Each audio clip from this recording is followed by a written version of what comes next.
তুরস্কের সামরিক বাহিনীর মধ্যে উত্তেজনা, যে কোনো সময় তেড়ে আসতে পারে ইসরায়েলের যুদ্ধবিমান, যার মাধ্যমে নেতানিয়াহু আবারও দেখাতে পারেন তার আগ্রাসী রূপ। কাতারে ইসরায়েলের সাম্প্রতিক হামলার পর থেকেই সর্বোচ্চ সতর্কতা অবলম্বন করছে মধ্যপ্রাচ্যের বাকি দেশগুলো। তুরস্ক জুড়ে উদ্বেগের মেঘ।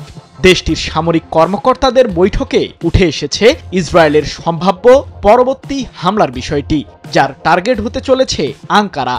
তবে প্রশ্ন উঠেছে, যেই অজুহাতে কাতারে সম্প্রতি বিমান হামলা চালিয়েছে ইসরায়েল, একই কারণেই কি তুরস্কেও হামলা চালাতে পারেন নেতানিয়াহু? ফিলিস্তিনের স্বাধীনতাকামী সংগঠন হামাসের শীর্ষ পর্যায়ের নেতাদের টার্গেট করেই সম্প্রতি কাতারের রাজধানী দোহাতে হামলা চালায় ইসরায়েল।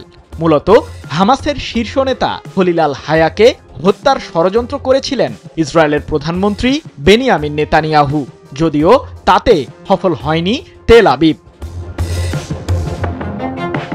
নেতানিয়াহু আবার জোর গলায় বলেছেন, বিশ্বের যে কোনো প্রান্তে হামাসের নেতৃবৃন্দ থাকলে সেখানে হামলা চালাতে দ্বিতীয়বার ভাববে না ইসরায়েল। তার এই আগ্রাসীমূলক হুঙ্কারের পর সতর্ক অবস্থানে তুরস্কের প্রতিরক্ষা বাহিনী।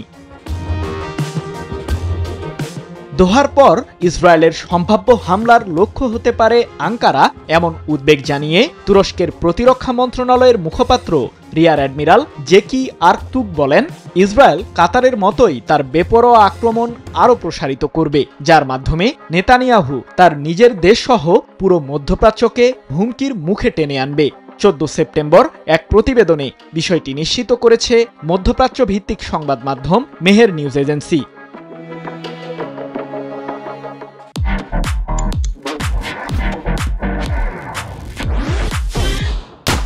ফিলিস্তিনের গাজা উপত্যকায় নেতানিয়াহুর আগ্রাসন শুরুর পর থেকেই তুরস্কের প্রেসিডেন্ট রিসেপ তাইয়েব এরদোগান বিষয়টির তীব্র নিন্দা জানিয়ে আসছেন।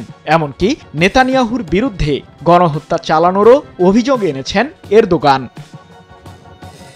সৃজন মাহমুদ, নিউজ 24।